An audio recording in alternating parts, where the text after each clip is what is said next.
Bugun lekin o'zgacha son, chunki biza The measure of a teacher is not dependent upon the band score that they get. And trust me, if we're going to take this way, then analysis is not for anyone. Like motivated from inside. They don't need me to teach English. When they come to our center, they said that what score you need?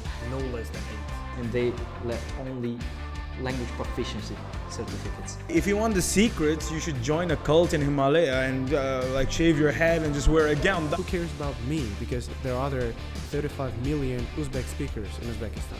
Don't wait for the magical pill. Don't look for the shortcuts. I wasn't just listening to music or watching movies for fun, I was learning. So this podcast was 5 plus 1. We also had Maddie.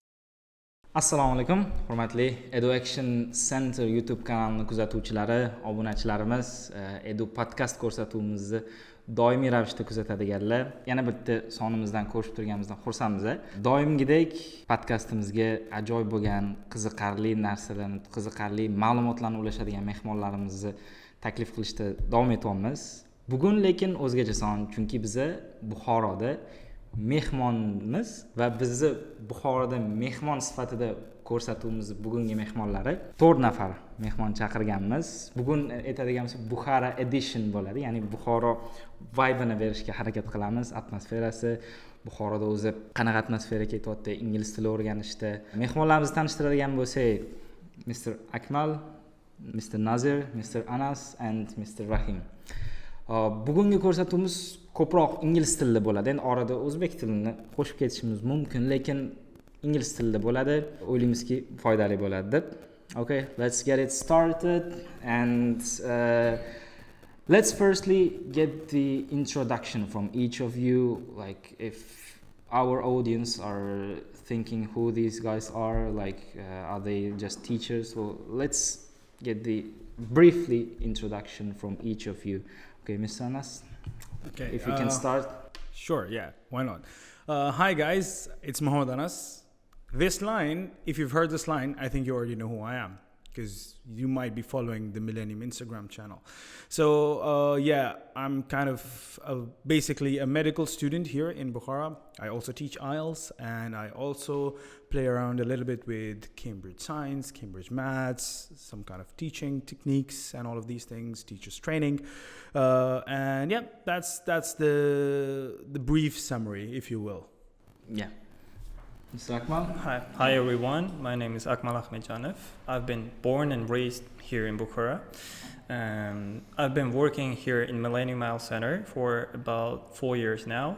Mm-hmm. And I've graduated Bukhara State University, the foreign languages, and I've got the master's degree as well in the sphere in the major. Here now I've been running the new branch of Millennium School for about 8 months now.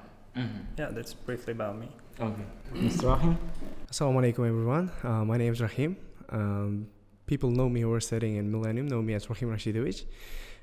But my interesting story is like an introduction. I'm actually as a biology teacher. I work as a biology teacher and I'm doing my master's degree in this field. But back in 2021, I think, when I first got a 7 in the purpose of studying abroad in Norway. I wanted to study in Norway, but thanks to the coronavirus, I couldn't go there. And ever since, I've been teaching English. And right now, I'm one of the, let's say, teachers in Millennium Center. That's it. Okay, and you're doing your master's in biology? Yes. In Bukhara? Yes, biology. Really? Why you're doing your master's in actually, biology? It's my while big... you're teaching? Yeah, interesting question that most people ask me is, it's my major. I wanted to choose this field because I wanted to teach biology in English in medical institution. Interesting. Yeah. this is Okay, it. we'll come to that point as well. Okay. Okay, Mr. Nazir. Hey everyone, Assalamu alaikum. My name is Nazir Rashidov. I've been teaching in Millennium Isle Center for around 6 years now. And for more than 7 years, I've worked here and had a lot of students and teachers. Working with me. That was great. And right now I'm running my own school, named Galaxy. Yeah, that's great. Yeah, just for the information for our audience, like all 4 of our teachers are from Millennium School, and all of them, like, let's say, work together and talk together, all like purely Bukhara vibe in today's podcast. Okay, let's start with the history of your own story, how you became to the English world. Is the English your first language, or did you learn it? Okay, so here's the entire story of what English is to me. I think most people who know me know that I was born and raised in the United Arab Emirates, and for the primary years of education, I went to a contemporary Arabic school. It was a government school, everything there was in Arabic. And then switching over to my secondary, I believe it was grade 4 or 5, I don't really remember now because the years and grades are changed. And I moved to a British curriculum school, and we studied everything in English in that school. So that shift from primary to sort of, I think nowadays they call it middle school. So that shift from primary to middle completely changed the language of instruction as well. So from Arabic to English, and that was just, I had native teachers. By native, I mean British teachers, because I was following a British curriculum. And then that year, that grade 5, was where I really had to push myself to learn the language, and then studied from 5, 6, 7, 8, 9, 10, 11, 12, 13, because we have 13 years of schooling when we do A-levels. And then all of that was in English, did my GCSEs in English, did A-level English. So if you know what I'm talking about, you know that more than qualifies me as being someone who's competent enough in English language. Okay, you studied and grew up in the United Arab Emirates. Yep, that's like the reason why I asked is English your first language was like all of our English is for us not the first language, but you kind of grew up in a country where most people talk in English. Yeah, that's correct. And yeah, that's why. And how was the process of learning English for you? How did you start, and when did you start? How did you come to this IELTS exam stuff? And yeah, let's talk about this more as well. As far as how I got into English, it's a thing of the past, because I don't even remember my first steps that I took to start learning English, because I was a child, and my parents played a big role in this, because my dad and my mom, actually my dad pushed all of us to learn every language possible, right? So he used to speak to us in Arabic and then other languages, and then my mom was the one primarily concerned with English, because you know how moms are, and they want their kids to speak English. Yeah. And then that was a really long time ago. But then what happened, how I got into teaching English was actually when I was in my senior year. That means 12, 13 in school. That's when this IELTS thing was getting a grip, and everyone wanted to give IELTS because they wanted to go and study abroad. So I had some juniors come to me, and what I used to do before was I used to do peer teaching classes. So basically after school we stayed back, we taught some of our juniors, we taught them, so I taught physics, chemistry, biology, and then a couple of them approached me and they were like, okay, could you really help us with this thing, IELTS? I was like, what's IELTS? And they were like, oh, okay, it's an English language exam. Okay, fine, let me research on it, I'll get back to you. I researched on it.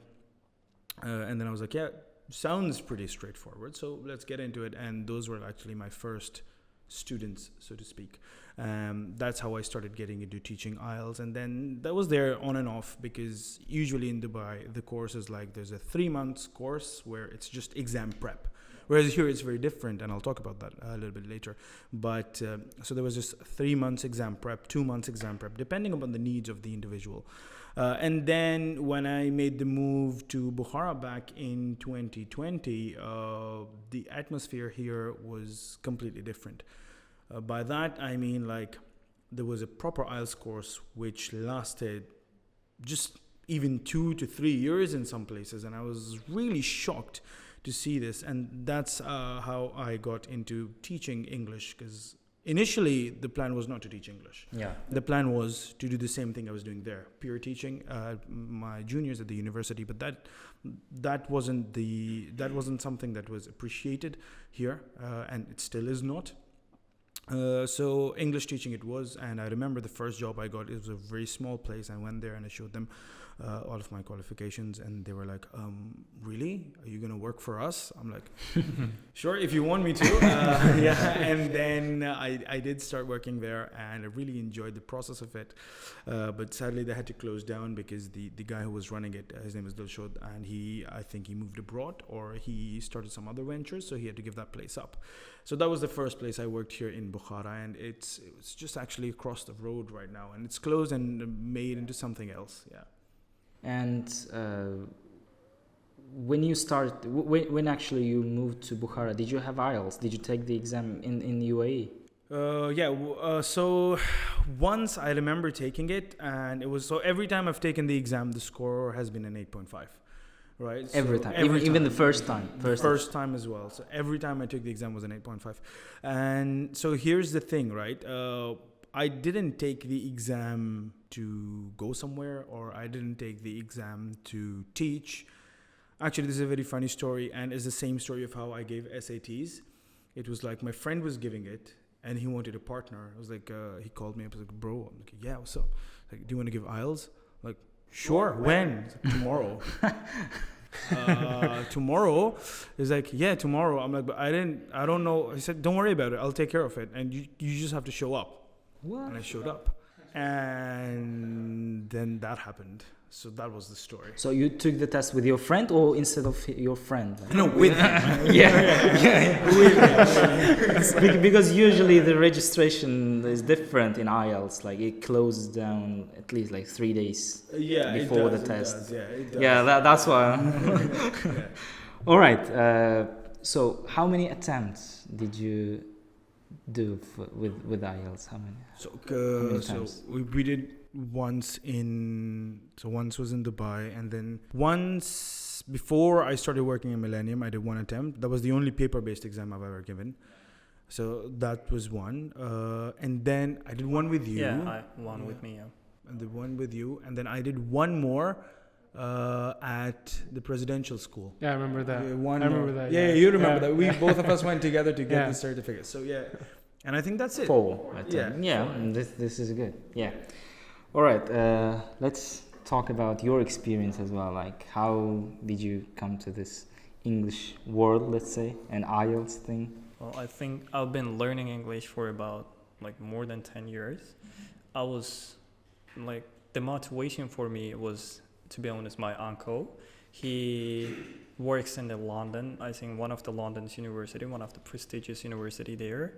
And he was my inspiration. He was the person whom I look up to every time. And my parents always like pushed me and motivated me to be like him, to go abroad, to pursue, like to learn the language.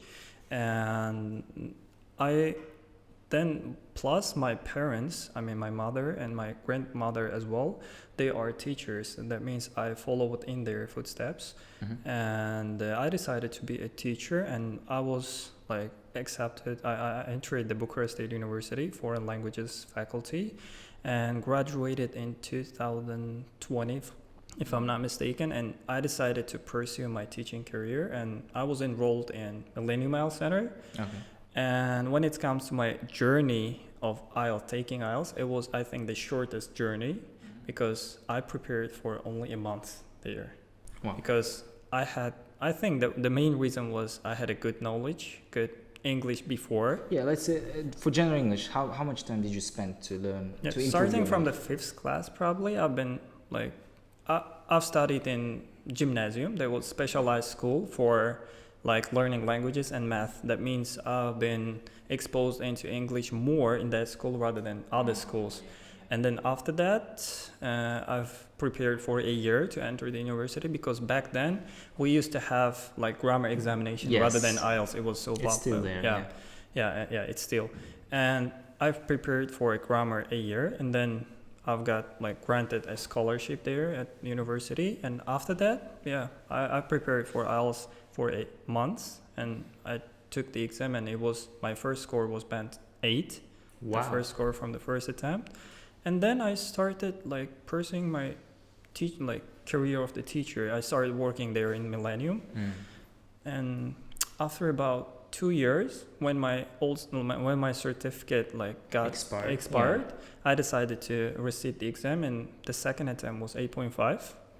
And I think, and then after about like in 2023 October, we opened the new branch of Millennium IELTS Center, and I was like elected, or I was put there as a CEO to run the new branch, and I think I've been successfully running this branch for about 8 months now. And I think that's briefly about my journey to English. So you've taken tests only twice. The first one was I think I met you. First time I met you in your second attempt. You were here. I took the CDIELTS. So it was, I think, all about my journey to IELTS, and hopefully, I'm not the type of guy who resit the exam like hundreds of times. Like, I want to prepare beforehand. I want to be confident in myself that I have a decent knowledge, good knowledge, and they would be up to that standard, and I can get the highest score ever possible. And that's why I don't take IELTS, I don't retake it many times. I took it twice, like 8 and 8.5, and hopefully the third one would be the 9. Every time increase by half. Increasing half the score, every time. Hopefully.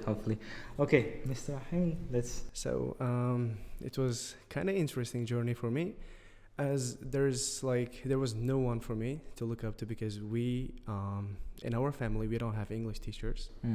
We have all like biology teachers, medical institution teachers, and doctors, and that's why there was no one to look up to in terms of learning English. But we in Uzbekistan, traditionally it was a tradition when I was studying in like 4th grade, and I was kind of one of the best students, one of the best pupils in our school, in our group. And I had this fear of losing my reputation moving on to the 5th grader, because when you're moving on to the 5th grader, you have to learn English, that the English subject you have. Then I had this fear, what if I lose my reputation among students? That's why I have to learn English. And when I was studying in region, at the time I was studying in region, Karakul and Bukhara, you know that. So I had our teacher there, a neighbor. So I had to go there every single day, like all day long. I was probably living in my teacher's house, and there was this place I learned English. But growing up, moving on to the 9th grader, I had to redirect my focus into biology and chemistry. I know that you guys are thinking like, why not English? Why not going on English? Because we had this history. Learning English, when you're learning English, when you're getting into that foreign language faculty, you have to learn history as well. I wasn't that gifted enough to learn all the years in history. That's why I had to redirect my focus into biology and chemistry to follow the footsteps of my grandfather, who was working in medical institutions still. And I had to redirect it, and I got into Lyceum, again biology and chemistry specialized Lyceum. I studied there for 3 years, got into the university, Bukhara State University, biology again. And I was like normal student there. Because, as I mentioned before, in school I wanted to get that reputation. So I was like normal student as everyone else studying there, and I wanted to set myself apart from others. And I thought like there is this English language testing system, this IELTS test. Then I wanted to give it a try. I wanted to give it a try, but to be able to do that, I had to learn English more, like deeply. And there was this friend of mine who was studying in some certain place, and he recommended the place, and I went there, studied there for 10 months. 5 months between break because of the coronavirus, as I mentioned. Okay. And I wanted to get this IELTS certificate to get into one of the prestigious universities in Norway, Trondheim, and one of the regions of Norway, in terms of studying biotechnology. It was my dream to study biotechnology, and I'm going to talk about it later. So then there was this coronavirus thing happened. I couldn't pursue my master's degree. I had to get 90.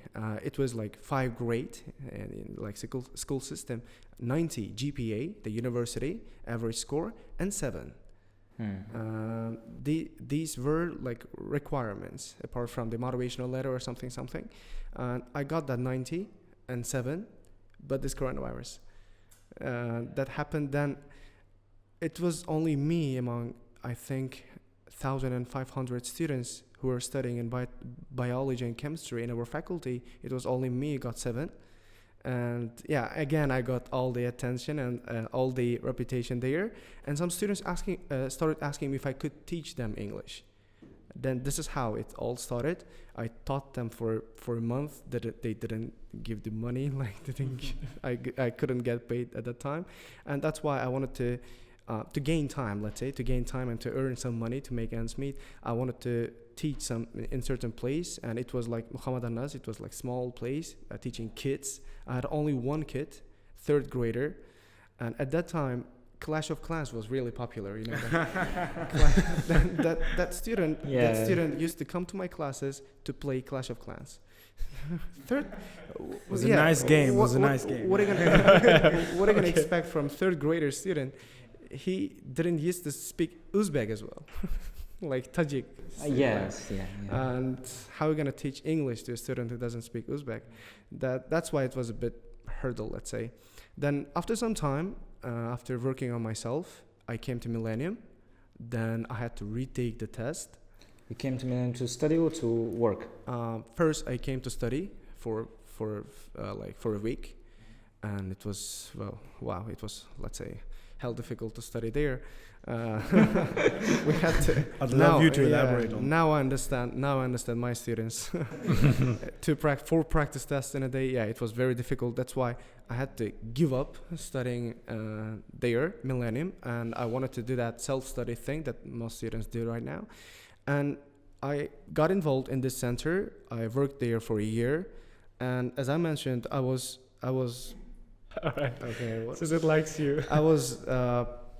I still had this love to biotechnology, and I wanted to pursue that, and I wanted to go to Tashkent, like National University, biotechnology. I went there, I was studying there, let's say, but thanks to the opportunities and amenities there, I couldn't study again. I couldn't see myself as a biotechnology, let's say, lab kind of professor or someone else.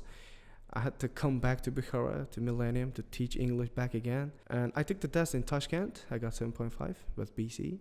And I was very disappointed because but let's say I got let's say my speaking and writing turned out to be 6.5. I was really disappointed, and I had to come back to Bukhara and work on myself a little bit again. And I took the test recently, and I've achieved what I wanted to achieve, like 8.5 again. Then I really, am happy about that. My writing turned out to be 7.5 and my speaking turned out to be 8. So that's why I'm happy about it. This is the recent attempt, and I think I had 3 attempts as well. 7, 7.5 and 8.5. Yeah. Okay. Yeah, this is it. Interesting. Yeah, we'll talk about your major again. Okay, Mr. Nazir, let's listen to you. I have to, give you guys some background info about myself.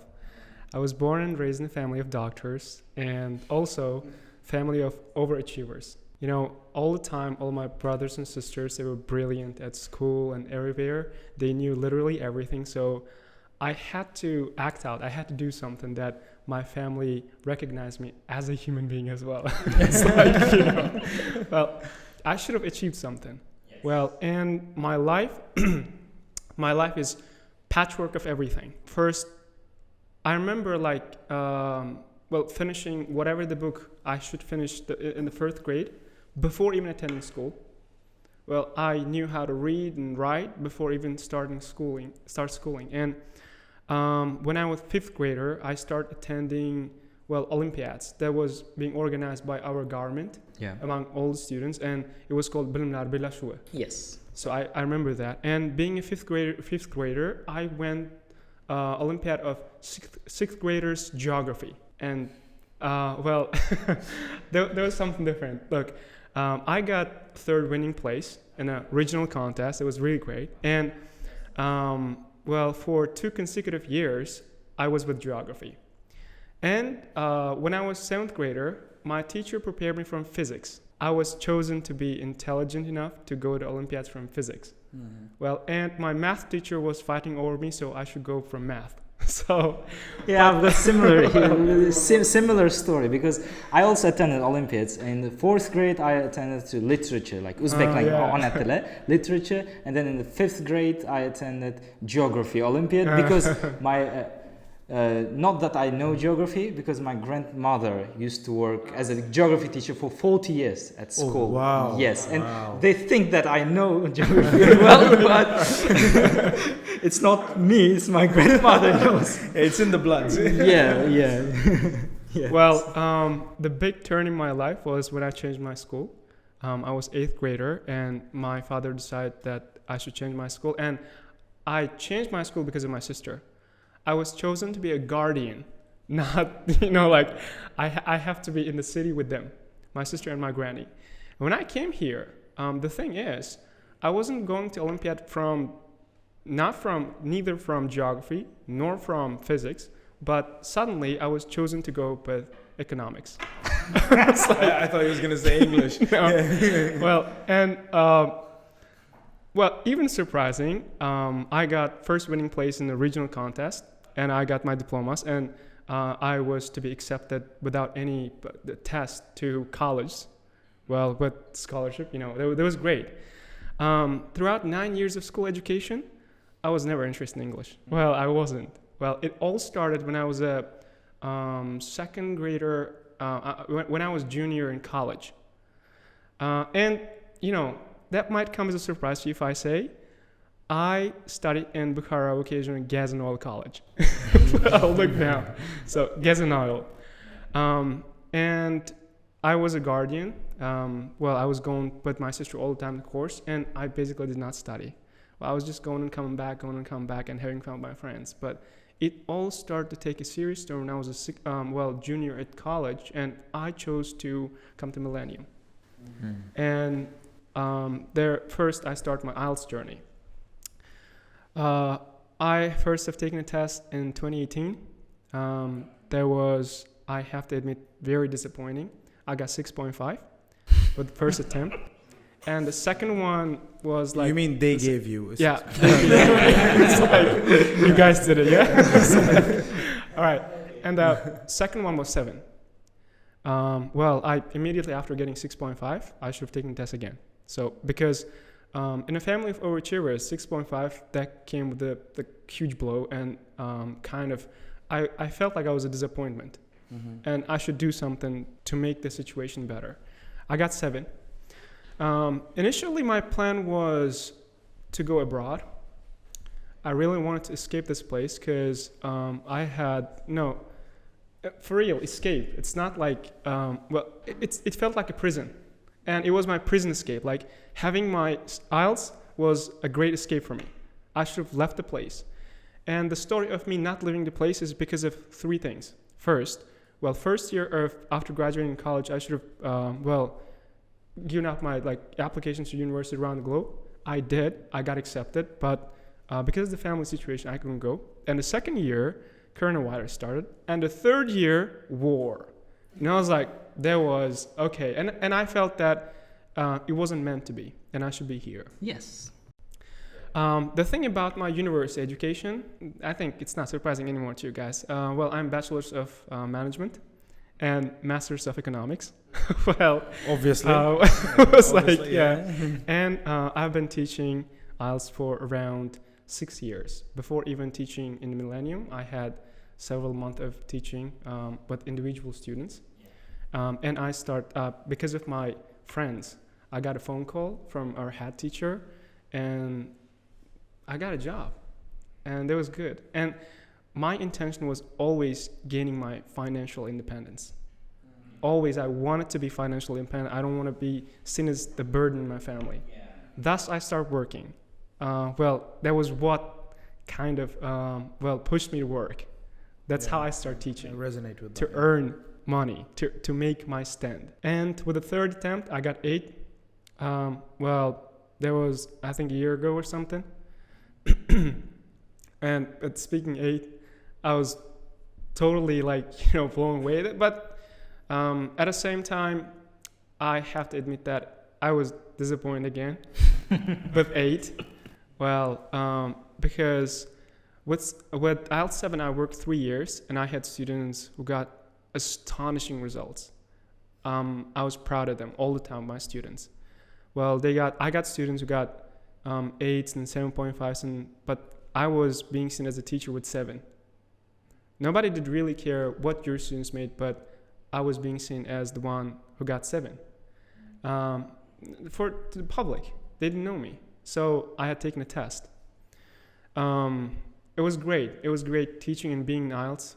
It changed me. As a completely new human being. I was trained to be a completely different person after taking tests and teaching for several years. And I'm glad that I met these guys. We worked together for several years, and we made our stand. And right now we're here. Yeah, that's great. Yeah. I'd actually like to, if you don't mind, I'd like to add on to something that he said, and that everyone here was saying. It was about the results and the attempts. Exactly. And for example, how much score they gave you, or how much score you got, or whatever it is. And I really think that the measure of a teacher is not dependent upon the band score that they get. Exactly. Because yes, I have seen that firsthand. And I'm saying this because I'm like a third party here who sees things from outside, right?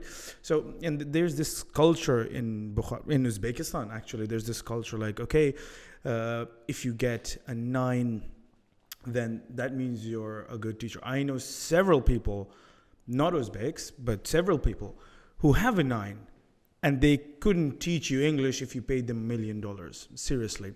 But on the other hand, I've seen amazing teachers, especially in Uzbekistan, who might not have a 9, they might have an 8, they might have a 7.5, they might even have a 7, but they produce candidates who are competent enough to convey the English language in an impeccable manner. And that's it, and that's what you need. So I think at this point, getting a 9 or getting an 8.5 is just a marketing strategy. Yeah. That's what I think, to be really honest with you. I think if you have a 7.5, you are competent enough in English language. You just need to focus on teaching skills. Maybe if you want to improve your teaching skills, go and take CELTA and not waste your time just reappearing for the IELTS exam. But that's just how I think, because that's what usually happens. If you want to teach something, you start getting better at teaching that thing. Obviously, getting better at that thing is also a requirement, but it's more empowering if you start getting better at teaching that specific thing. Just as Rahim said, that I'm getting better at biology, I want to study biology, and I want to teach biology, and he's working on himself to improve that. So if you think about that this way, then if you see a teacher giving IELTS again and again and saying that I want to improve myself, that doesn't really make sense. Right? It makes sense if you want to improve your English, but it's not making sense if you want to improve your teaching. And the thing is, at the same time, to teach something you should be good at, that thing. And also teachers, let's talk about teachers taking tests again and again. There are basically 2 reasons. The first one, as you mentioned, getting that 9 and marketing.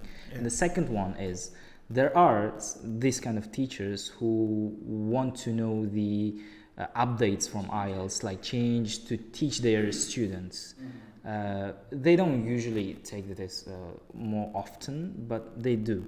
Like 3 times a year, maybe. I know those kind of teachers. Twice a year, thrice a year is understandable. Yes, and also, as I mentioned, to teach English, they should be good good, like they should have a good level of English to before they teach. And methodology is a totally different thing. Like recently, we've got teachers exam as well, teaching knowledge test, which is TKT. And if school English teachers get that certificate, they get 50% salary bonus for 3 years. And that's the test of Cambridge Assessment English. And recently, government have posted a new rule that they removed TKT, like methodology, teaching qualification certificates from the list, and they left only language proficiency certificates. So Like IELTS and SAFER, yeah? Yeah, IELTS, SAFER, TOEFL, like only teaching only language proficiency tests. And there were a lot of teachers, like honestly, since 2022, more than 40,000 teachers took this test, got the certificate from this exam. And you can in Uzbekistan, if you have noticed, school teachers have most of them are women. Firstly, they've got family, they've got their private life, and also at the same time they work. And once the government requires them to have a certificate, IELTS is not for them, let's say. They don't have time to prepare for that, like spending time apart from their family, kids, husband, like it's a lot of hassle for them. But when it comes to methodology, they just test their methodology knowledge, teaching methods. They just test their work, let's say. They're doing that things and they just take the test. With these things, what I mean is they don't have 7 or 6.5, no 8, not 9, but they are teaching. Like there are some very good school teachers who can teach English. But there's another problem with the IELTS instructors. I know some of them in regions, they've got 6.5 or 6 and they teach IELTS. And their students, when they get 4.55, they blame test centers or examiners because their argument is, my teacher used to give me 7 for my speaking. How come he can give you 7 when he doesn't have like 7? But I have a thing here to say. Yeah. I'm telling you that I worked with 7 for around 3 years. Yeah. And it's not about all the teachers. It's all about only the certain ones. Certain ones. Yeah, I would say like they're pretending to be a teacher. Yes, that's the point. Imposter, man, right? We call him imposter. Exactly, yes? Yeah. And then there's the thing which you mentioned about getting a 7 from speaking. Like the teacher is awarding me a 7 and the examiner is not, right? Yeah. And the biggest problem that lies there is the teacher's inability to understand the band descriptors. Exactly. That's what I think. Yes. Because they're not trained. Exactly. Yeah. So, for example, if you want to be an examiner, you got to go through obviously the proper trainings and whatnot. But there are public versions of the band descriptors available online. Yes. And that's what I do. That's how I mark students, right? So there's band descriptors and they're going to be, if they fall exactly in that criteria, I'm going to put a 6. If they fall exactly in 4, I'm going to put a 4. It's in black and white. There's nothing to it. But the problem there happens is, okay, so I get a student and I award them a 4 because the band descriptor says it's a 4. The student goes somewhere else and that teacher awards them a 7, right? The problem there happens is that now I'm being blamed as being too strict. And when they go in the exam, they end up getting a 4.5. Because obviously, if I think as a mock examiner, if I think this student is a 4 or a 4.5, I'm going to give them a 4. Because on the exam, I don't know if they're going to have a bad day or a good day. Yeah. Right? But the examiner is supposed to give them a 4.5 if he thinks that's a 4 or 4, because it's in the examiner guidelines to do so. Right? So that's mock exams are supposed to be even more strict than the actual exams, but that's something that people here fail, or students here fail to understand, that when you go for a mock exam, it's actually supposed to be more sort of, you have to grind yourself more to get that result that you have to do in the exam. And that's why whenever I have candidates, I always struggle when I'm awarding high band scores. Like I've got students and I struggle with 8 and 9s and 7.5s because that area for me is like, okay, because that's a very dangerous area. I have to be very careful to everything that they say. And the job as a mock examiner is even more difficult then, because you have to be really careful, because you're going to be accountable. You meet that person every day, right? So when you do mock exams, I think you have to be extremely careful. You should be realistic. Exactly. Yes. Yeah. Like for teachers, for those who are, I understand they are teachers, like motivate. They want to motivate their students, giving like to give more like push, let's say, to focus on more on their other skills. But at the same time, they should be realistic. Like the expectation should be realistic. When they come, they got from their teachers 7 and they're getting 6 or even 6.5. They say my teacher gave me 7, but the examiner gave me 7. I mean, it's all clear written in the band You're right. descriptors. Yeah. Okay. And also, I should add something here. You mentioned that IELTS test is not for teachers who have a family. And trust me, if you're going to take this way, then IELTS test is not for anyone. Yeah. Because, teachers, whether they have personal problems or they have families, kids, they have to get IELTS. IELTS, just they have to learn English. They have to be proficient. They're teaching. We're going to have students from 10th graders, 11th graders, that are going to come to our centers. And the thing is, they studied English for 10, 11 years. And again, when they're coming to our centers, they're going to start from the very beginning. Yeah. And that's on teachers, that's on education system. I didn't mean that like it's not for teachers. I mean, it's really difficult for them to prepare, to spend some time for the gain. Yes, So- and we should understand that school teachers were like more than, like, let's say 40 plus years old teachers, and they've got even grandchildren. I mean, it is difficult. They have the good experience.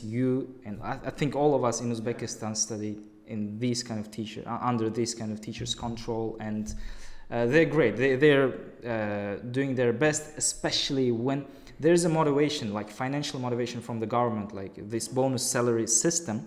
They are trying with different certificates, not only with IELTS. I mean, they can, but it is difficult kind of to spend more time, not with the prep that they cannot, with the time spending. It's especially for women. We should understand, like, culturally, it's difficult. Culturally, not like, I mean, but like, they can. You're right, because you need liberals and you need conservatives. You need liberals to solve a new problem with a new way, or an old problem with a new way.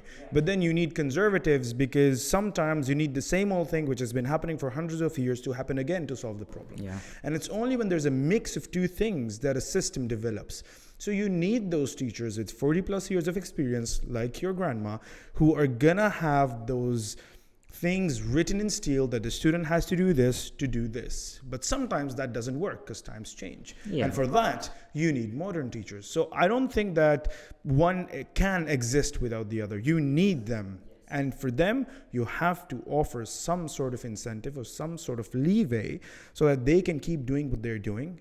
And you need to test yourself again and again so you can keep doing what you're doing. And with both of your efforts, then the education system develops. Yeah. Okay. I mean, the IELTS is not for teaching. Let's decide. Like, that's for language proficiency. It's the name. Agrees. Of Yeah. I agree. And we know that in Uzbekistan, culturally, children are, let's say, they shy when they want to ask something. When they don't understand something, they shy to ask their teacher. Like, how, in these kind of situations, how to deal with these kind of students? I think it is already ingrained in their bloods and the tradition. There's nothing we can do about the situation unless they have this inner motivation to set themselves apart from others. Because I read this in one of the passages that I do, like high achievers They don't need that external motivation. They are already motivated from inside. Yeah. They have this inner motivation always, because we teach students like 10 to 12 students in one group. 4 or 5 of them are already like motivated from inside. They don't need me to teach English. They don't need me to motivate. Yes. They don't need me to teach English. What in terms of what? They have that ChatGPT thing. They actually cure their illnesses, let's say, on their own. One day, for example, they ask a certain question, and if I answer or if I can't answer to that question, the next day they'll be coming with that full answer, the full explanation. Then they'll ask this question: how did you get that answer? GPT, say online. But in another part of the group, we have students who are lazy. They scroll through all that Instagram reels and YouTube short videos, but they don't know how to search online information. That means they are using their internet in the wrong way. Very good point. And I think, and another point I wanted to mention, that this is in terms of mistakes the students are making, they are waiting for something magical. Yes. You see that when I was in Tashkent, I was studying in that master's degree. I happened to see some ads on the streets, like 40 days IELTS 6+ from 0. 40 days IELTS 6+. 9 days for band 9. Yeah. This 9 days. It's good. It's their marketing. I don't care about that really, but I think it's gonna develop that widespread misconception among parents and students. They see that okay, that's possible. And my daughter and son has been studying probably in Millennium for a year. They are getting our money. But this center, 4 days, 6+. That's why I think it is widespread misconception that they are doing this. And as Akmal mentioned this, they are doing wrong materials. Yeah. They are doing wrong materials. Wrong time. They don't have the comprehension yet. And I recently got this question from one of the students in the center, and she's asking me, she already booked the test. Okay. Like the next Without month, informing. June 29. She booked the test June 29, and she's asking me this question: teacher, my listening is 5.5. How am I going to improve my listening within a month to 8.5? Within a month. And she's down below another comment of that student as well. She's saying like, what is the fastest method that you can suggest? Apart from listening to podcasts, which is the hard way. Drink water. Which is the hard way. Then I said that it was ridiculous comment ever. Then I said, boil 5 eggs and get three of them without yolks and eat that. every secret strategy. Every day in the morning and in the evening. And then I mentioned this. This is the fastest way I know to lose weight. But I have no idea about the fastest way about that listening.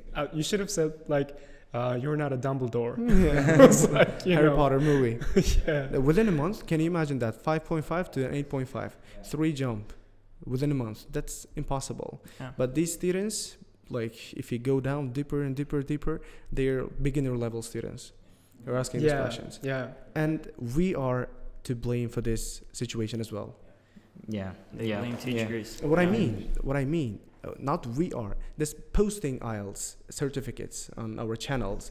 We're posting that, and some students in Tashkent, they're posting that, right? Everest, like some other centers, and we are in Bukhara. Everywhere, they're seeing that 7, 7.5, 8, 8.5. They're sometimes seeing that. And they tend to understand that, okay, if this center is producing this results, that's 7, that means getting IELTS 7 has become very easy right now. Well, this is it.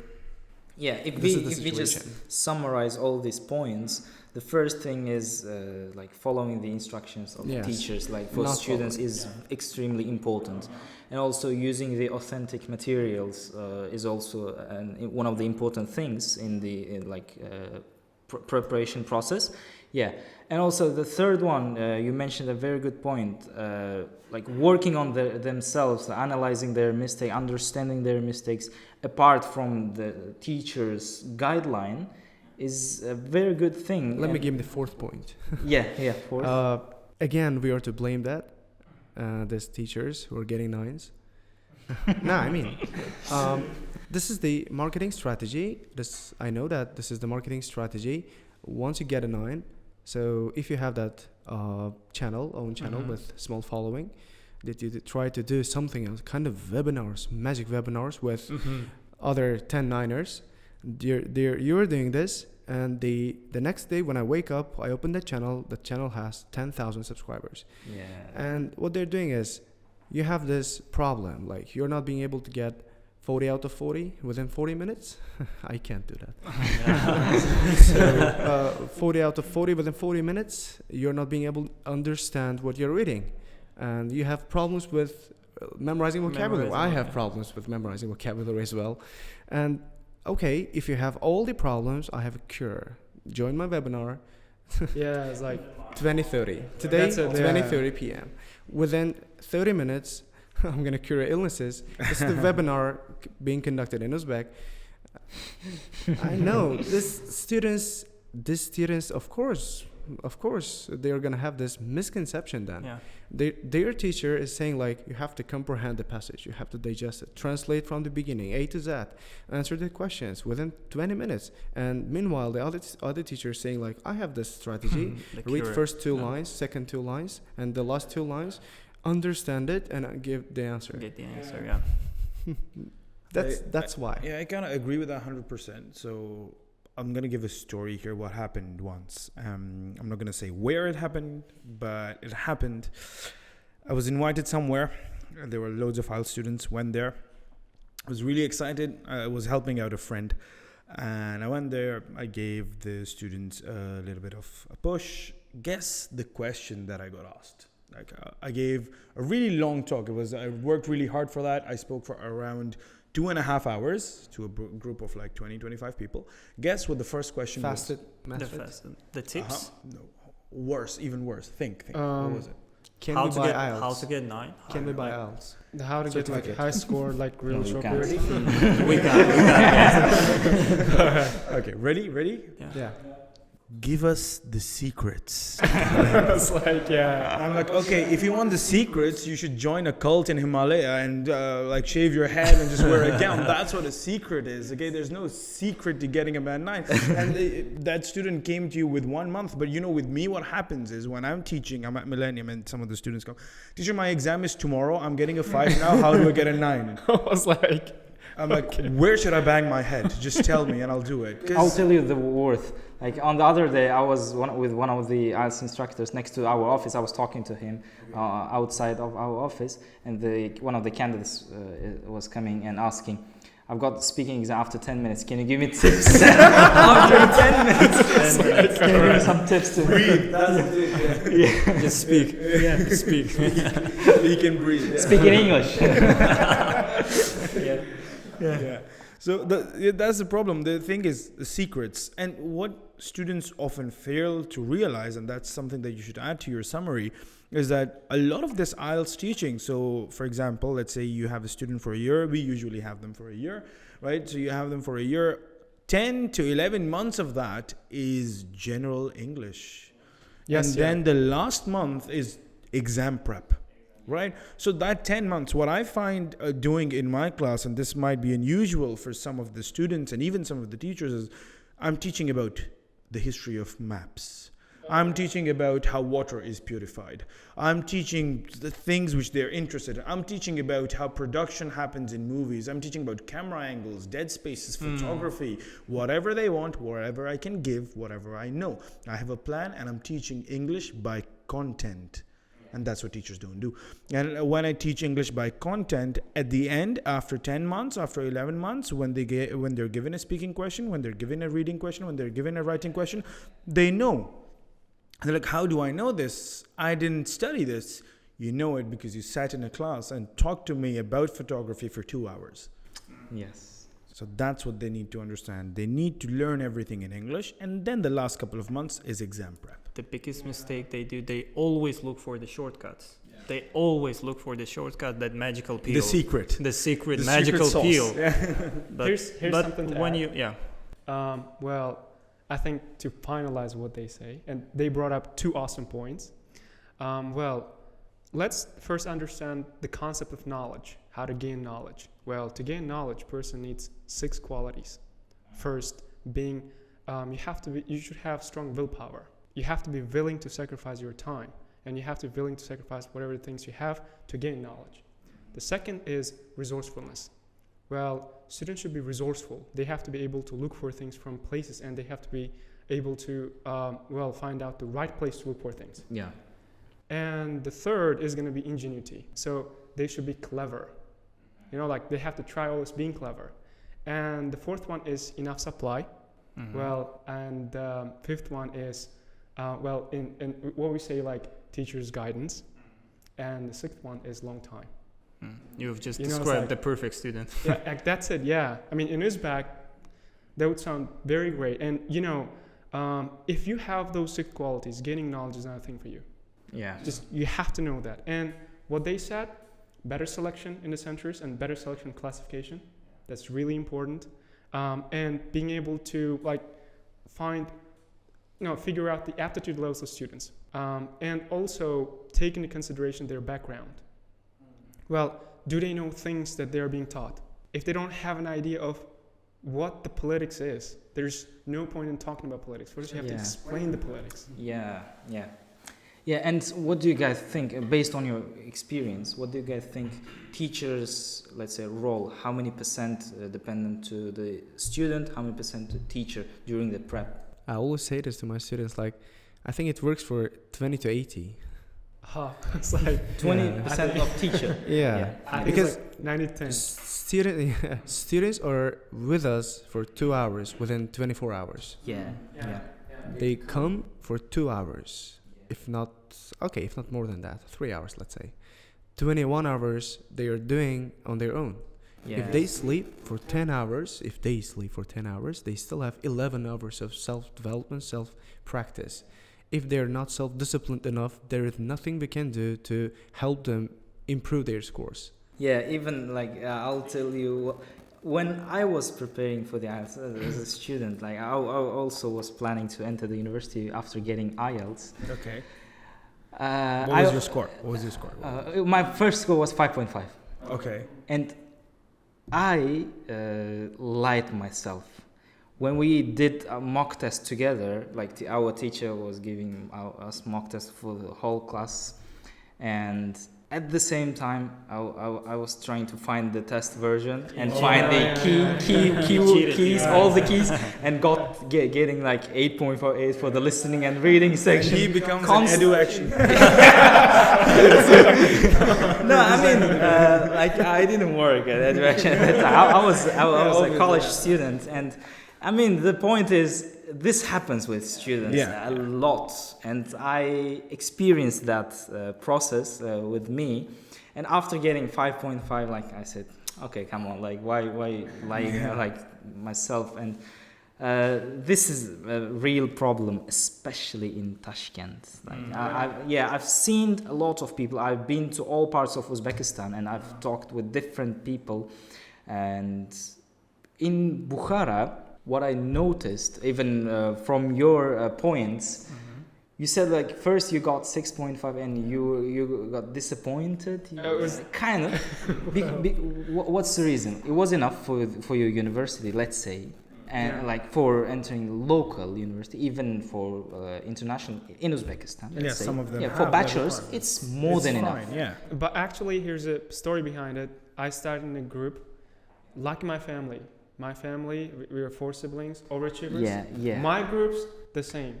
The group I got into, we got, it was 2018. We got 1.5 from IELTS. It was one of the first ones in Bukhara. And in Uzbekistan, I think, 2018. And rest of the guys got several 8s, several 7.5s, and the 7s. There was no 6.5. I was the one. Yes. Yeah, I mean... what I noticed is people in Bukhara compare their knowledge with others, which is a very good thing, but they shouldn't be constantly focused on only one thing, let's say getting high score from IELTS. Agreed. Because there are a lot of things to learn except IELTS. Agreed. Yeah, I mean, this is my point, like, which is a very good thing. Like, they compete with each other to improve their English score. And I've noticed that from your points that with biology, you try to be the best one with. It's a good thing, like competing with each other in the education field. It's a very good thing. And also, statistically, if you look at the statistics, official ones, candidates in Bukhara in the first place, they achieve and average scores. I mean, average scores from the IELTS test, from our test center statistics. Okay. So, yeah, but in Tashkent, it's a bit different. It's more of a business. Even students are attending classes in language schools just because their friends attending, not to learn something, but just they're attending. Should I share that story? 5.5 and 3 cakes. Oh yeah, man, let's do that. So yeah, I was studying a master's degree in Tashkent, and I had to work again, and one of the places, and I was teaching there. I was having my classes, and in one of the days I was having my classes, and I heard that all the noises upstairs, and I went upstairs and checked that someone came with 3 cakes and 4 flowers. Then I wanted to know who got that 9. Like it should have been for the first time someone getting 9. Yes. Then I checked that and looked for the person and asked that what he got. 5.5. 5.5 person. Someone is getting 5.5 and coming with 3 cakes. And my friend is getting 6.5, and there were 2 ways: leave the house or get 7. I was like, we have this comparing thing in Bukhara. Yes. Meanwhile, the one in Tashkent got 5.5 throwing a party, and the one who got 7.5 from my group, leaving the group crying. It's like I got 7.5. I should get more. I was like. No, but that's too much. That's too much. But I see it as a good thing. Because learning a language will make you completely another person. If you learn a language, in a level where you learned it like it's your own language, it's like your first language, you're gonna change. I'll give you a good example. Everyone, no matter their background, people always gravitate around bilinguals. Yeah. Always. Because of their open-mindedness for new ideas and cultures, and also they're quick. Yeah. And with learning a language, they learn the culture. That means they grow up to be another person, completely new human being. It's like learning a language is getting update. Like you're gonna be updating your iPhone or like your phone every twice a year, 3 times a year. Becoming better every time. Yeah, that's like updating yourself. Learning a language. Apart from that, biologically speaking, I think you're not gonna have you're not gonna have that Alzheimer's disease. Yeah. If you learn, the more languages you know, the less the chances of getting ill. The shape of your brain actually, there's an area called Wernicke's area. That area in your brain, that's what's responsible for speech. And that connects to another area at the back, which is responsible for your understanding, or use of language. And those 2 areas, it's seen in multiple studies, when elongated, when they become bigger, there's a greater connection between both hemispheres. And when that happens, that leads to less of Alzheimer's and these kind of diseases. That's why if you're not learning a language but still want to prevent these kind of diseases, so do the simplest of things from the other hand. So if my dominant hand is the right, so what I've made a habit that when I wake up, I brush using my left hand. Right, and what that does is increases memory. Should give it a try. Hemisphere, And then, for example, everything I'm drinking, not drinking and eating, obviously, but whatever I do from my right hand, I try to do it from my left as well. Alternately using both hands to activate that hemisphere. That's basically what's helping. You already speak 2 languages. Why do you need that? I think it's more than 2. Yeah, the thing about bilingualism or multilingualism is the way that your brain operates changes, and that's what brings about the openness that you talked about, right? So brain is a very fun thing to study, and I love studying about it. I love neurology. And That's like a jelly thing there, right? Look at that. yeah, the jelly thing, right. So for example, and the surprising thing, a surprising discovery was when Einstein passed away, they weighed his brain and it was just a normal brain, but his IQ is Nothing most. special. That's because the thing is, the way that your brain operates and the way that your brain looks are two very different things. Like all of our brains might be operating on a different level at a different pace just because of the experiences that we've had, which have made our brains change in their intricacity or whatever that word is. Yeah. Okay, you are not from Uzbekistan. When you came to Uzbekistan, what kind of differences did you realize between students in Bukhara, let's say specifically in Bukhara, and in your country? Because you taught there as well. Yeah, okay. So for this, I'll say, look, competition is good. Competition is healthy, but don't make competition toxic. Yeah. That's something which I want to say to everyone, all the students there. Look, I see youngsters 15, 16, 17, 18 throw their lives away, go into depression, go crying, think that they're going to be kicked out of the house because they got 6.5, right? But actually the thing is, that's not the end of the world. Go outside to other countries. No need to go to other countries. Go to Tashkent. Yeah. Look at people's IELTS scores. And they are going to be more knowledgeable in the field that they're studying with a very little IELTS score, because IELTS should be thought of as a stepping stone to get into your university. You want to get a 6.5, that's a requirement, go for a 6.5. If you want to go something higher, do it, but it's not a necessity. Don't throw your life away. People spend 3 years, 4 years for IELTS, and it's just a language proficiency test, which is a part of the portfolio. Exactly. Which is going to get you into university. Yes. And that's the biggest difference. When I came here, and that's what I was like IELTS everywhere, IELTS, but I want to teach physics, I want to teach maths, but everything's IELTS. Like, why? And then I slowly understood the culture. Okay, if you want to be an IELTS teacher, if you want to own a school, if you want to do that, that's completely fine. If your craft levitates around IELTS, good. Do it multiple times. If it doesn't, why bother? And that's the problem, especially in Bukhara. And there's this toxic competition, not just among students, but amongst everyone. When you get into this field, when you teach IELTS, there's a teacher who gets an 8.5, and this is what I was talking about. Like, you got an 8.5, you're still incapable of teaching. What's the use of your 8.5 if it doesn't perfect your craft?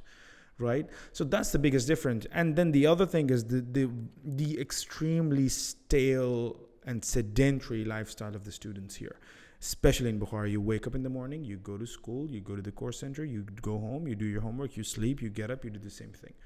Where's the growth? Where's the development? Yeah. I was recently in Tashkent for a couple of days, and I went there, and I could see, like, I saw a culture there which I really missed. So I was in Westminster.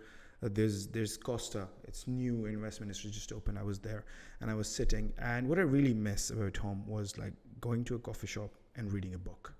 That's it. It's simple. Nothing too big. Sitting there and reading a book and having that space to do so. And I went there. I went to Costa. I actually went just to get a coffee. And I sat, and my bus left after a couple of hours, and I was thinking what I would do. I would grab a coffee and go out somewhere. And I went there, and I saw this culture. I saw students. I saw doctors. I met some doctors. I met everyone. They were sitting, reading books, and I think a couple of them had their computers with them, but mostly it was reading. It was like London. Like that's reading culture is in London and in back home in Dubai. And I just sat down, I ordered a coffee, I turned everything off, I opened a book and I started reading. And that's it. And just that, it's a very simple thing. And then, whereas here in Bukhara, when you go to Safia, which is like somewhat of a moderate coffee shop iteration here. So when you go here, it's like, everything's so rushy, and even if they are sitting around, they're talking either about English or about something else, and it's nothing wrong to just sit and relax. I'm not saying there's anything wrong with that. Even I do that with friends a couple of times, but that culture of coffee shop books, reading, is that something I really missed. And then so I had a day free. I had one day free after a very long time where I was not in Bukhara, and I had a day free, so I decided to visit Samarkand. And I did that, and when I was visiting Samarkand, I noticed a lot of things. I've been to Samarkand many times. I've been to many places which teach English there. I've got a couple of friends who teach English there. My really good friend, his name is Sadruddin. He has a center there, and I usually always go and meet him. But this time I went to Samarkand and I just turned off, and I didn't meet anyone. I just explored the city, and by the way, it's amazing. The grandeur, the history, one of the oldest cities. I loved it, absolutely loved. But then I saw another culture there as well. The students are out and about. Nothing too much about competition. Yes, there is competition, but not as much as Bukhara. And I'm not saying the competition in Bukhara is a bad thing. As I said before, there must be a balance between toxic competition and healthy competition. And that's something that they still need to find. Do what's required. If you can be better at it, fine. If you cannot, it's not the end of the world. Yeah. And there is one more reason. Sometimes parents, they always expect highest score from their daughters and sons, because when they come to our center, they said that what score you need? No less than 8. Why do you need? Do you want to be a teacher? When I asked the question, it was the case about several days ago. One of the parents and they brought their daughter, and they said what score you're willing to get, and they said no less than 8. And I asked whom you want to be in the future.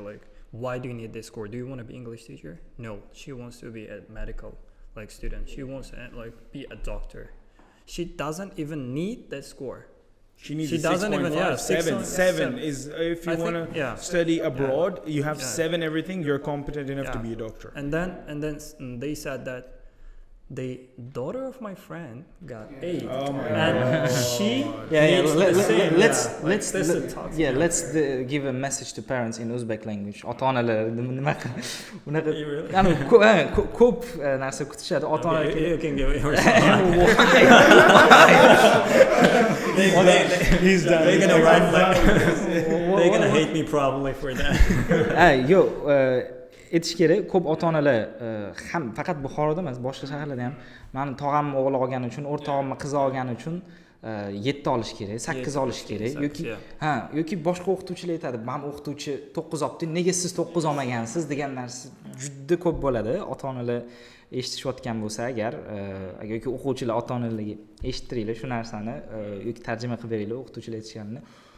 O'qituvchilar kerak narsani olish kerak. Qolgan, misol uchun meditsina yo'nalishi bo'ladigan bo'lsa, ingliz tili to'g'ri kerak, lekin o'sha o'zligiga kerak bo'lgan ball, ya'ni universitetga kirish uchun kerak bo'lgan ballni olishdimi, bo'ldi u yog'iga. Boshqa narsani, biologiya kerakli boshqa narsalarni o'qigan yaxshi. IELTS prosta shu kerakmi? Kerak bo'ldi. When we apply for universities, we apply with our document, ID document, let's say passport. In abroad, that's what we try to explain parents, that IELTS is something like a passport. It's a document of that proves that you know English on this level. And that's it, nothing more. Only IELTS cannot give a full scholarship in other foreign universities, not let's say prestigious ones. Can I add some points here? Yeah. In Uzbek to parents and some students. Masalan, o'zimizda o'quvchilar bo'ladi-ku. O'qiydigan gruppada nimaga 7 olmoqchisan degan savol beraman. Hamma 7 olyapti-ku degan javob beradi. Hamma 7 olyapti. O'sha aytgan narsam, masalan, kanallarda chiqayotgan 7lar o'quvchilarda bo'layotgan o'sha konsepsiyani shakllantirish boshladida. Qaradi, hamma 7 olyapti.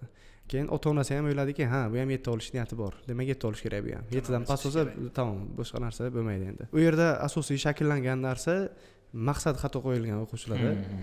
Maqsad faqat hayoti IELTS bo'lib qolgan. O'zini maqsadini so'rasangiz agar, masalan, o'zing nima ish qilmoqchisan kelajakda? Chetga chiqmoqchiman, yaxshi. Qaysi davlatga chiqmoqchisan? Katta, yo'q. Bilmadim, ko'ramiz deb qo'yadi. Bo'ldi, jim, yo'q. Qaysi davlatga chiqmoqchisan? O'zbekistondan chiqmoqchiman. Ö- I was like, o'ylab o'tiradi. yeah. Qaysi davlatga chiqmoqchisan? Universitetning ismi nima? Qaysi universitetga chiqmoqchisan? Ha, shu. Qaysi yo'nalish? They don't know. O'sha yo'nalishga kirish uchun requirement necha bor ekan? Necha so'rayapti sendan? Yo'q. IELTS olmoqchiman, bu yo'g'ini qilmoqchiman. Lekin yana bitta sabab 7 olish, ko'pchilik hamma 7 olishga nimaga? Bilamiz 7 olganda pulni qaytarib olishadi. Bu yaxshi sabab, moliyaviy tomonlama har xil sharoitga oylab, buni tushunamiz 7 olish yaxshi. Lekin 7 boshqalar ham olgani uchun men olaman deyish kerak emas. 7 olmagunimgacha topshiramanmi? 5-6 oldi, universitetga kirdi, bo'ldi. Keyingisiga o'tish kerak. To'g'ri, pulni qaytarib olish yaxshi. Bu ham bitta sabab o'sha qaror chiqqandan keyin. I'm talking about like when they get 7, when students get until like 30 years, until they get 30, they can get their money back if they get 7 or above from the government. Yeah, I heard about this. And Yeah. like just once. Yeah. But it's not like necessarily must thing to do to get the 7 by taking the test again and multiple times just to get the 7 to refund their money, but they pay like multiple times at the same time. Yeah. Okay. And that's why my suggestion would be to these students: find your purpose in life. What is your purpose in life? Because when I was trying to study abroad, I had this purpose, the target, and I divided the target into multiple like little targets, small targets, and 2 targets. Like the biggest ones were GPA 90, then IELTS 7. Yeah. Then I tried to get the GPA 90 and got it, and IELTS 7 tried to get it and got it. Yes. So I wanted to study, but the coronavirus. Yeah. But these students, what they are doing is IELTS 7. That's it. What am I gonna do? No, black door, the black tunnel, dark tunnel. It's like you have an athlete who says he wants to go to the Olympics, Yeah. but he doesn't know what he's going to do in the Olympics. He doesn't know if he's going to run, if he's going to swim, if he's going to basketball, and he just gets enrolled into a training program. Yeah. It doesn't make sense. No, it doesn't. Obviously, if I have an athlete, I am an athlete, I want to be the fastest runner in the world. I have a program which is here, maybe band 6.5, and I have my training which I have to get here. What happens if I have to be here at this time, but I am here? I bring this back. I look for the requirement that's less, right? Or I bring my time forward. That's what I do. I adjust my goals depending on the requirement. But what happens is the students don't know the requirements. They're like, teacher, I want to go abroad. How much time do you have? Like 3 That's months. it. That's all. Yeah. Okay, what do you want to do? Where do you want to do it? What's the requirement? They don't know anything. They don't know what kind of athlete they want to be, but they want to train for an athlete. That makes no sense. Yeah. Yeah. It's because of the rush, I would say. They hurry, always hurry. Like they all the time hurry, and they make decisions hurriedly. But that's the job of the parents. Yeah, To tell them not to. So what we need is calm, cool, collected mind, and sit and decide, like knowing what you're gonna do next. You know, like, well, that wouldn't make sense. Like, you hurriedly try to decide something in your life. No, you have to consider first. Why'd you need 7? Why'd you need 8? Why'd you need 9? If, of course, you're going to be a language teacher, then you need to have a great proficiency level. And you have to go ahead and take the test probably twice a year. If you want to be a doctor, like 7 is enough. If you want to work in the management, like, in Uzbekistan, Yeah. like you need 6.5 and 7. That's it. That's enough. Yeah. And one more thing about the rush, they should like set realistic goals. Sometimes the students come and say, teacher, I got 5. Like recently, like several weeks ago, I got 5, and I have 3 months and I need 7.5, and I have 2 months and I need 7.5. What can we do with it? And I want to do speaking. Yeah, what can we do with it? So my advice to the students would be generous with the time when you learn a language. It's not a thing that you can learn in 1 week or a month. You should be generous with the time and always set realistic targets. Yeah. That's Like, true. you should clearly know why do you need that score and how it's gonna like help you to achieve your dream, like let's say dream job or dream career that you want to achieve. But for the student, most of the students, getting IELTS is the dream, like their final dream. Yeah. It should be just part of their dream. It should be just one like one step in a ladder to their dream career. Yeah. Let's now talk about your cases. I mean, 3 of your cases, because you didn't study at Millennium. You didn't. Obviously, yeah. You guys studied and got your result in Millennium under Murad Jurayev's teaching. We can, personally, I can call you successful students because you are now the best teachers of Millennium Center here in Bukhara. That's what Murateke always tells us, like these are my best students, they're like now teaching and I'm happy for them. Even for Muhammad Ali and Alisher, he is the one who, let's say, improved their level. He's the tree. Yeah, These are the branches. Exactly. Like, let's say Muhammad Ali got 9, like first 9, and then Alisher and Jahangir, who's in Tashkent. We know, like, as a teacher, he's a very good teacher, and you guys are his successful students. For those who are now studying at Millennium, you're also like managing your center and teaching a lot of students. What would be you guys' suggestion to these kind of students to be a successful student? Not like all of them work at Millennium, but they can do their suggestions from you. I would say the biggest advice, the best advice I can give: don't always rely on the homework. Don't like restrict yourself by only doing the homework that is given by teacher. You have to, if you need a good score, you have to go extra mile. You should be ready to work on yourself, as Rahim said. They spend with us about 2 hours or 2.5, let's say 3 hours, but most of the time they are alone. They should work on themselves.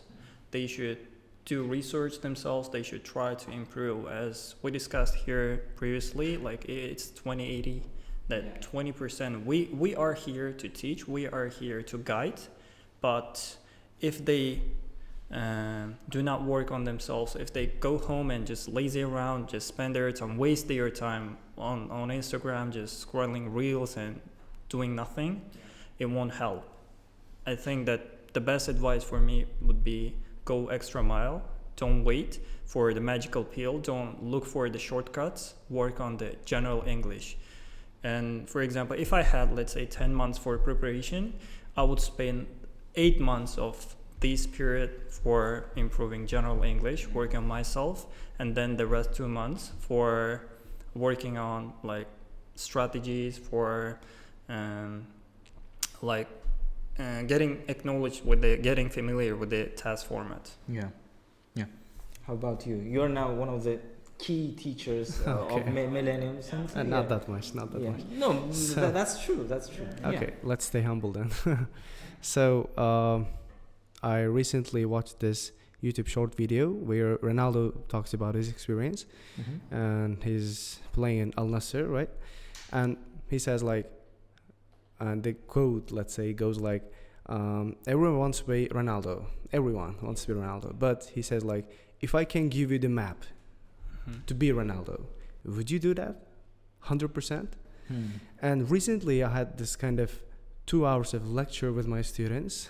They came unprepared to the class, and I had to have this lecture. My journey to 8.5 wasn't that, let's say, full of hurdles, because I taught students for a year. Yeah. My preparation lasted a year, and I had this official preparation time for 20 days, I think, 22 days. Yeah.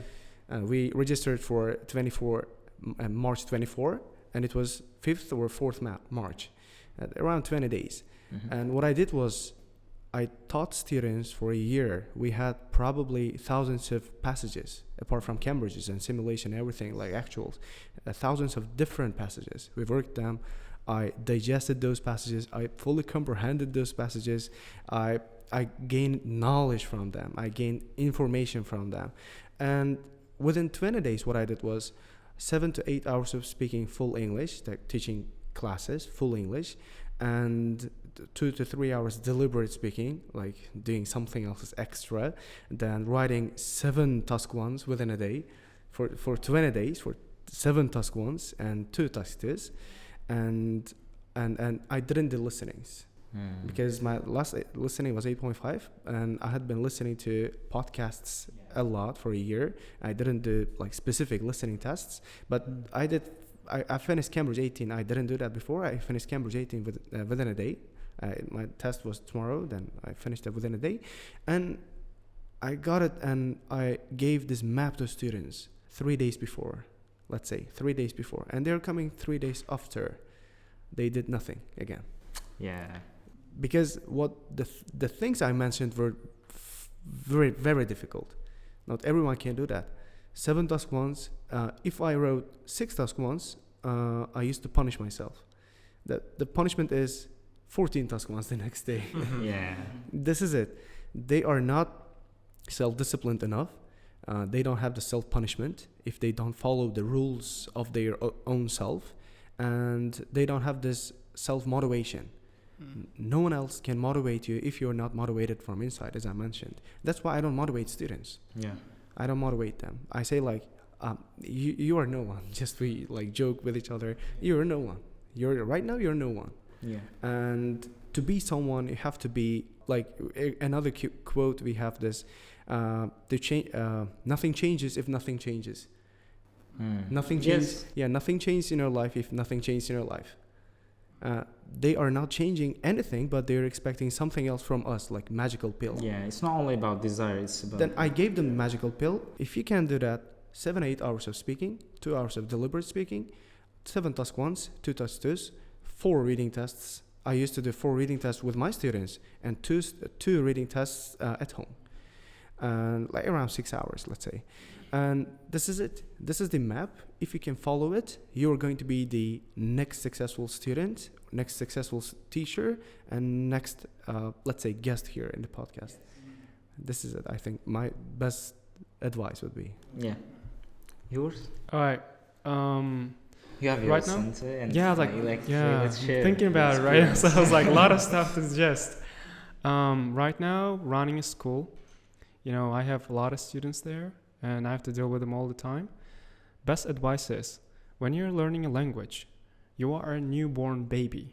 You can't even walk. You can't say a word. What the new babies do, they actually observe people for 2 years to say a word. Well, you are as an individual, you have right mindset, you're clever, and you can comprehend, you have reason, you have developed reason. So process of learning language is going to be easier for you than the newborn babies, but still you are a newborn for the language. What you're going to do, simple, surrounding yourself with English atmosphere, but we don't have it, Well, we do not have it. Thus, students fail all the time. They really can't have really great score because they don't have the atmosphere. Well, I remember me studying back then to get 7, my second attempt. How did I do that? I had around 2,000 music in my playlist, more than 75 singers, each with folders and albums. I watched around 1,000, maybe more movies. I haven't left Uzbekistan. I haven't been in any place where English-speaking countries. Yeah, I haven't gone there. I haven't seen them. The only thing was being able to create the atmosphere. Yeah. And I wasn't just listening to music or watching movies for fun. I was learning. I was watching movies with subtitles, writing down things that I don't know, and listening music all the time with this lyrics on, and reading together, working on my pronunciation. Well, but no, if you tell these things to students, they don't do that. They do things for fun. Shortcuts. Yeah, they look for shortcuts. They say I'm going to be studying in someone who got 8.59, and I'm going to be getting really great scores soon. Because they trust their teachers, but not knowing that key is within, not outside. Well, you can't find it outside. It's within. Well, it was when you start changing yourself, your life changed. Yeah? It's very simple thing. Well, for those who are learning a language right now, my best advice, surround yourself with language. As my brother told me once, while you're learning, when you're learning a language, learning words, it's just not enough. Yeah. You have to live in the language. That's the right thing. You have to live in the language. The problem with most of the students, when they come to the center, they have that atmosphere, English-speaking atmosphere everywhere. They have group mates, they have teachers speaking English. But when they go back home, it's again that old story. Everything in Uzbek, they just start spending their time on the internet, doing nothing. Yes, switch back to their old Uzbek style life. I think this is the main problem. They should continue, like they should create the same atmosphere they got here in the center at home. They should surround themselves. They should expose themselves into the English atmosphere. Yeah. They should live with English, as Nazir said. Yeah. Okay. The last topic of today's podcast. Your future plans and your opinion about formal degree or qualification to teach. Do you have you ever thought that are you doing the correct thing, right thing for students while you're teaching? Do you because I've heard from some teachers, they sometimes ask the question from themselves, am I doing the right thing with these students without IELTS is not a let's say teaching certificate. It's just a language. Yes, you know the language well, and yes, we can see from your students' results how you are doing. But what are the plans? Is there any plan for you guys to do the let's say course or development for specifically for teaching? Let's start. So about the future of us, right? Yeah. Okay, let's say where it goes first. Mm-hmm. Because I have this major, I'm like biology teacher, right? And let's be honest here, IELTS is my side hustle. Let's keep it honest. IELTS is my side hustle. If it ends, I still have my medical institution where I can go and teach. But what about these students? They're not learning anything. They're not learning biology, chemistry, physics, math. They're only learning IELTS 7. That's great, good, wonderful. 7.5, okay. You have that only language. For example, if I am an American person, let's say, I came to Bukhara, I came to Uzbekistan, I started learning Uzbek. I got it. And if we had this IELTS certificate in Uzbek, let's say I got 7 in Uzbek language. Okay, who cares about me? Because there are other 35 million Uzbek speakers in Uzbekistan. Who cares about me if I can speak Uzbek perfectly fine? But if I don't have anything to give them in return, right? No one cares about me. That's why my future would be, I don't know personally what the future holds us for us. But I think, this medical institution stuff and teaching biology in English. Because I don't see myself learning IELTS to get IELTS, to retake the test, but learning passages and getting information about medicine, getting information about physics, getting information about arts, museums, music, everything. I'm gaining this knowledge, and as Nazir mentioned, you are becoming another person. You're not just a normal human being when you're learning English. Because all the information out there you can find only in English and sometimes in Russian and other languages, but the mainstream language is this English. Yeah.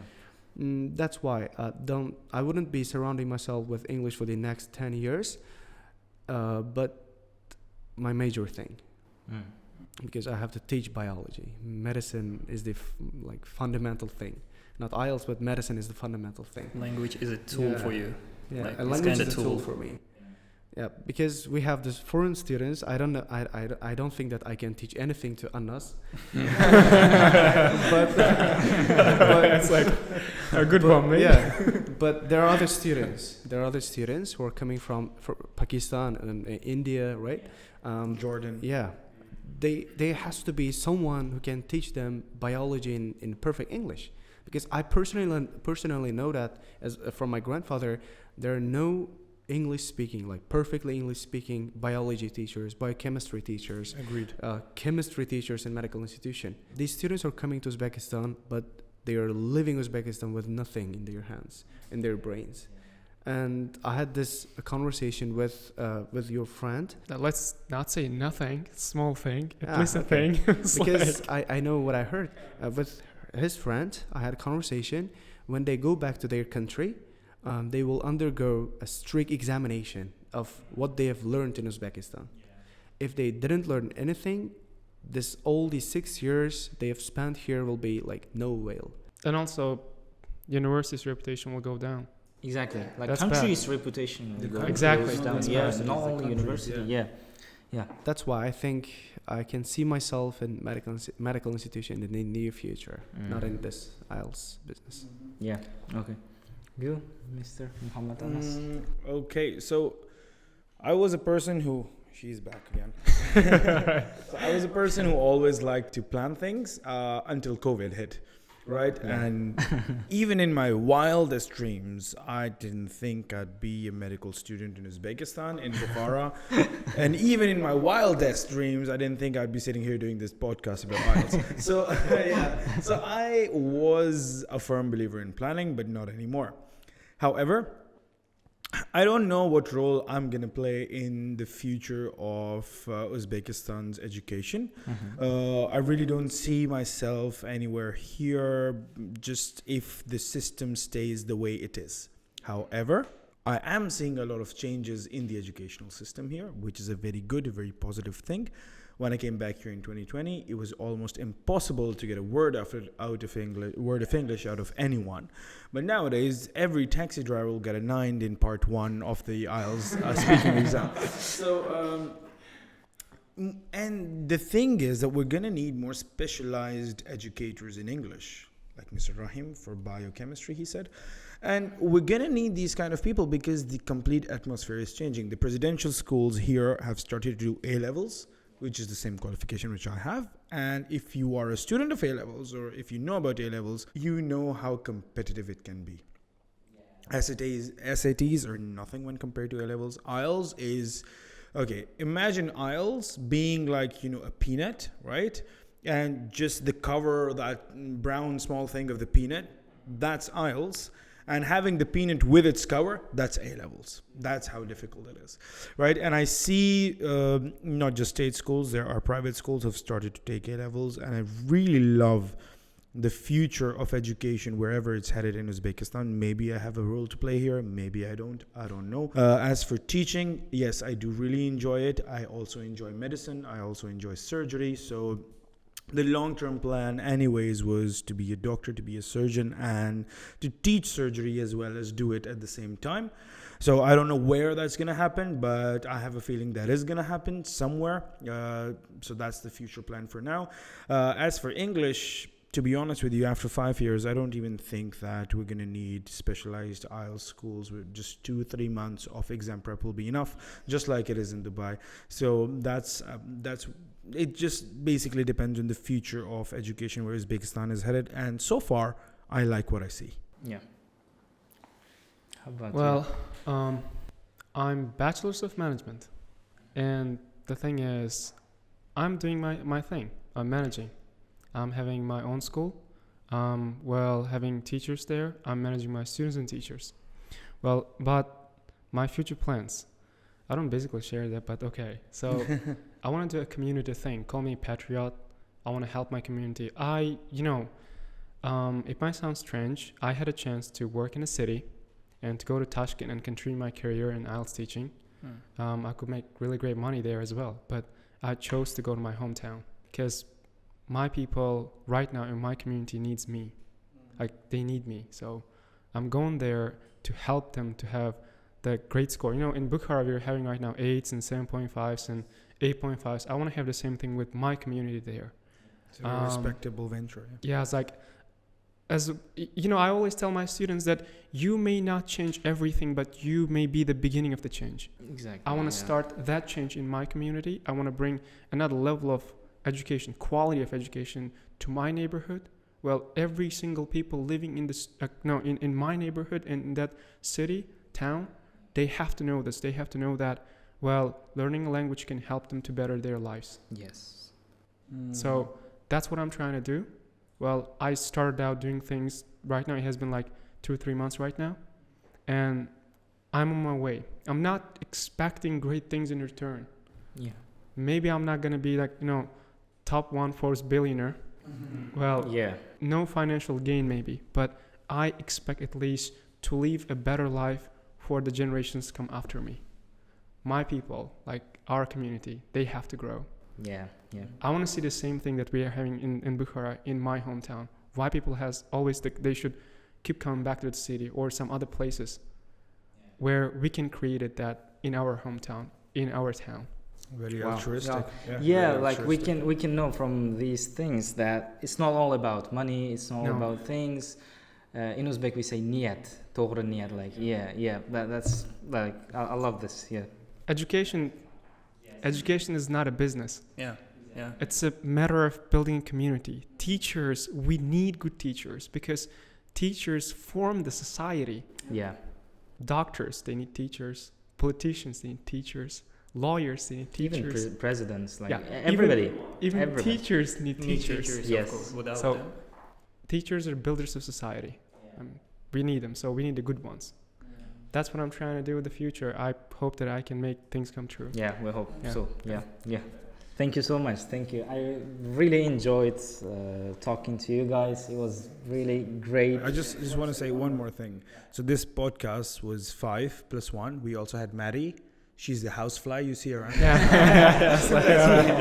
She's a very esteemed member of the group. yeah. Good you mentioned it. Good one. Yeah, it is. There she is. Yeah.